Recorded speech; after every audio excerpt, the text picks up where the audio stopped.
Bienvenue dans une nouvelle vidéo les amis. Dans cette vidéo on va parler investissement, un sujet qui est un peu différent de ce qu'on aborde d'habitude, mais je pense que ça va tout de même vous plaire. Il y a quelques jours un ami m'a contacté et m'a dit Kev, j'ai 5000 balles à investir, où est-ce que tu les investirais? Et il sait que j'ai investi en bourse, j'ai investi dans l'immobilier, je suis un investisseur dans différents secteurs depuis plusieurs années, donc il a cru que je pourrais lui donner le bon conseil. Et c'est ce que j'ai fait, je lui ai dit exactement là où il devait investir pour avoir le meilleur retour sur investissement. Et ma réponse, malheureusement, n'était pas celle à laquelle il s'attendait. Et je vais vous dire où je lui ai dit d'investir. Mais avant tout, j'aimerais vous raconter un peu une partie de mon histoire. Alors, vous me connaissez en tant que coach sportif. Et le coach sportif que je suis aujourd'hui, eh bien, c'est simplement le résultat d'une décision ferme que j'ai prise il y a quelques années. Il y a quelques années, je vivais à New York en 2013 et je me suis dit, ok Kev, là, maintenant, tu vas vivre de ça, tu vas en faire une carrière. Et je m'y suis dédié à 100%. Avant, j'entraînais ici à gauche, à droite, etc. Mais je ne considérais pas vraiment ça comme une carrière. Et puis, je me suis dit, maintenant, tu vas tout donner, tu vas rester focus dans un objectif final et tu vas y arriver. Et c'est ce que j'ai fait. Alors pour la petite histoire, je vivais dans les sales quartiers, dans le hood à New York, sale appartement. Mes colocataires, c'était des rats. Je passais plus de temps à mettre des pièges à rats que autre chose et des souris, pardonnez-moi. Mais voilà, pas de belles conditions. Et j'avais 3 tafs à l'époque. Je travaillais en tant que coach sportif pour installer ma clientèle parce que ça prend du temps avant d'avoir une bonne clientèle. Et j'avais 2 tafs sur le côté, je faisais modèle, mannequin, voilà, on avait un peu le look, donc je me suis dit, hey, pourquoi pas monétiser tout ça. Donc je faisais des gigs photos, des défilés, des trucs comme ça, et ça me permettait d'accumuler de l'argent comme ça, chaque semaine, un peu d'argent qui rentre pour que je puisse payer mes charges fixes. Et à côté, je faisais barman, serveur dans des restaurants. C'est également ce qui me permettait de payer le tout, parce que vivre à New York, c'est très cher. Du coup, j'avais 3 tafs, et mes journées, ça ressemblait à ça. J'avais ma première cliente à 5h du matin, je travaillais jusqu'à 11h midi et là j'avais des gigs de temps en temps qui duraient 2h, 3h ou des défilés le soir, donc de midi à 2h par exemple, un truc photo, etc. J'étais payé directement avec un chèque et ensuite j'allais travailler au restaurant. Je commençais soit à 16h, soit à 17h et ça jusqu'à 2h du matin, 1h du matin. Ça dépendait des jours, parfois minuit quand j'étais très chanceux. Mais en général, ça durait jusqu'à 2h du matin. Je dormais 2-3 heures par nuit et rebolote, je ne m'arrêtais jamais. Et c'était vraiment mon style de vie. Et vous savez, j'étais avec des collègues, des amis qui partaient en vacances parce que New York, il fait très froid là-bas.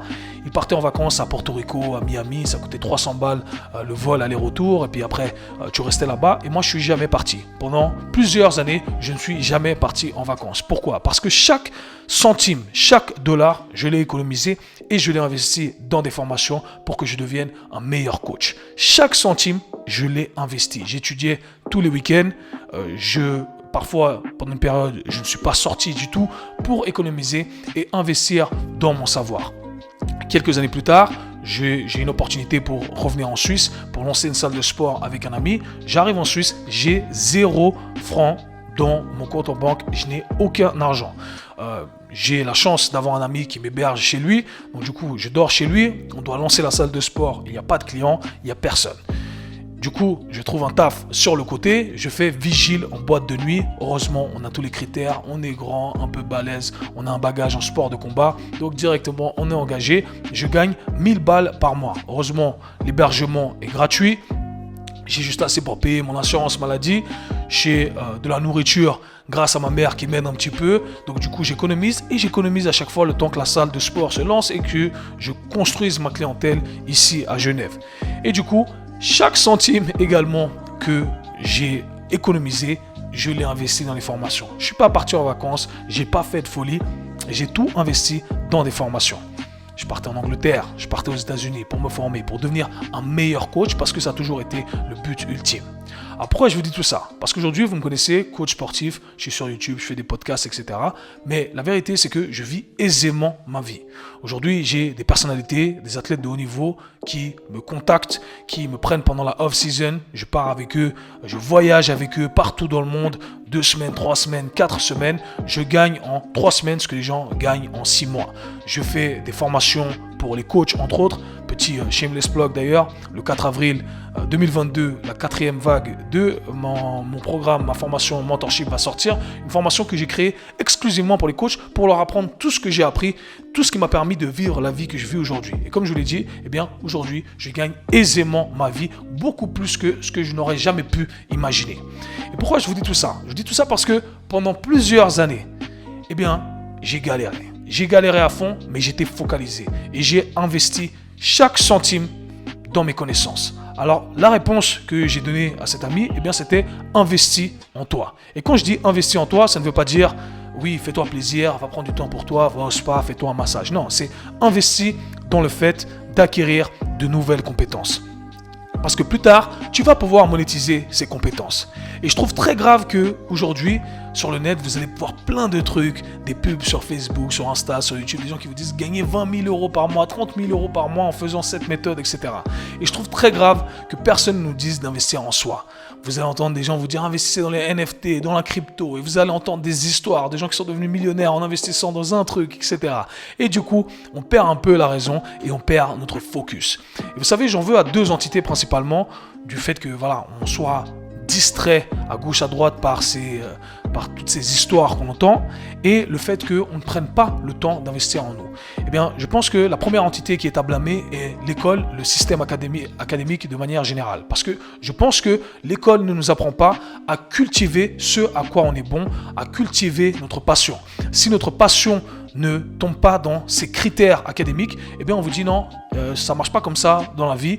Eh bien tu dois être bon en maths, tu dois être bon en ça, tu dois être bon en ça. Mais toi qui aimes peindre, eh bien c'est pas possible. Toi qui aimes faire de la musique, c'est pas possible. Toi qui aimes la canne à pêche, c'est pas possible. Ok? Donc c'est vraiment l'entité que je blâmerais dans un premier temps, parce que je pense sincèrement, principalement avec le monde d'internet aujourd'hui, que on peut tout faire. On peut vivre de sa passion à 100%, peu importe ce que vous aimez faire. Si vous aimez pêcher et que vous parlez constamment d'une canne à pêche, eh bien je suis sûr qu'il y aura une audience pour ça et des consommateurs pour ça. Et je trouve très grave qu'on ne nous apprenne pas à cultiver ce qu'on aime et ce à quoi on est bon. Et la deuxième entité que j'aimerais blâmer, l'entité, je ne sais pas si le terme est approprié, mais c'est la société de manière générale. Parce que on s'attarde tout le temps sur cette gratification instantanée. On ne nous a pas appris à aimer ce processus et à aimer les sacrifices qui viennent avec le processus. On veut tout avoir tout de suite. Et c'est pour ça que la plupart des gens se font avoir avec ces affaires de investissez dans cette crypto, dans ce NFT, dans cette compagnie, dans ce gars-là, etc. Parce qu'on veut devenir riche demain. Et je peux vous dire un truc, moi qui travaille littéralement avec les gens les plus fortunés de la Terre, c'est un fait, d'accord, je dis pas ça comme ça, littéralement avec les gens les plus fortunés de la Terre, eh bien ce que j'ai appris avec eux, c'est que lorsqu'ils font des investissements, ils investissent en analysant le risque et non pas la récompense. Alors que les gens qui ne sont pas libres financièrement, qui ne sont pas éduqués financièrement, s'attardent uniquement sur la récompense, quitte à tout perdre. Celui qui est éduqué financièrement, c'est que voilà, il a ses compétences, il a monétisé ses compétences, il a investi son surplus. D'accord? Mais il veut absolument pas perdre ce surplus. Il ne veut perdre, il veut rien perdre du tout. Alors que le pauvre, celui qui a la mentalité du pauvre, c'est ce que j'entends par la mentalité du pauvre, ça n'a rien à voir avec le nombre, la quantité d'argent que vous avez, eh bien, il est prêt à tout investir, quitte à tout perdre. Et c'est ce qui se passe la plupart du temps. Okay? Autrement, vous seriez tous multimillionnaires en ayant investi dans une crypto, dans un truc comme ça. Ça ne fonctionne pas comme ça. Et je sais qu'il y a plein d'histoires. Il y a plein de trucs qui vont vous être dits sur comment une personne est devenue multimillionnaire en faisant X ou Y. Et j'ai un message pour vous ici. Sincèrement, ça vient du fond du cœur, cette vidéo. Voilà pourquoi je tenais à la faire. Il ne faut pas confondre opportunité et distraction. Il y a plein de trucs qui vont vous être présentés, qui en surface paraissent être des opportunités, mais qui en vrai ne sont que des distractions qui vous éloignent de votre but final.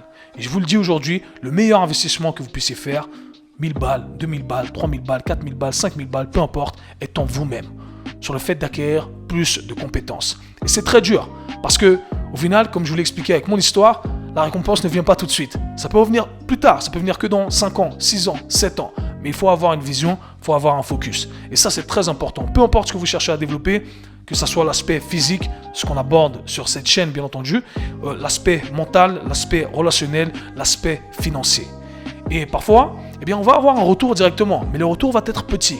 Et je pense qu'on n'apprécie pas assez les petits gains. C'est-à-dire qu'aujourd'hui, si vous vous formez, eh bien, au lieu d'être payé 25 balles de l'heure, vous allez être payé 35 balles de l'heure. C'est 10 balles de plus, ok? Mais 10 balles de plus accumulées sur toute la semaine, accumulées sur tout le mois, accumulées sur plusieurs années, eh bien, ça fait beaucoup d'argent en plus. Et je pense qu'on néglige vraiment ces petits gains accumulés, ok? Et ça, c'est vraiment quelque chose qu'il ne faut pas négliger. Donc, rappelez-vous, ici, à travers cette vidéo, ne confondez pas opportunité et distraction. Et je le répète à chaque fois, écoutez la musique, débarrassez-vous du bruit, investissez en vous, c'est le meilleur investissement. I'm out.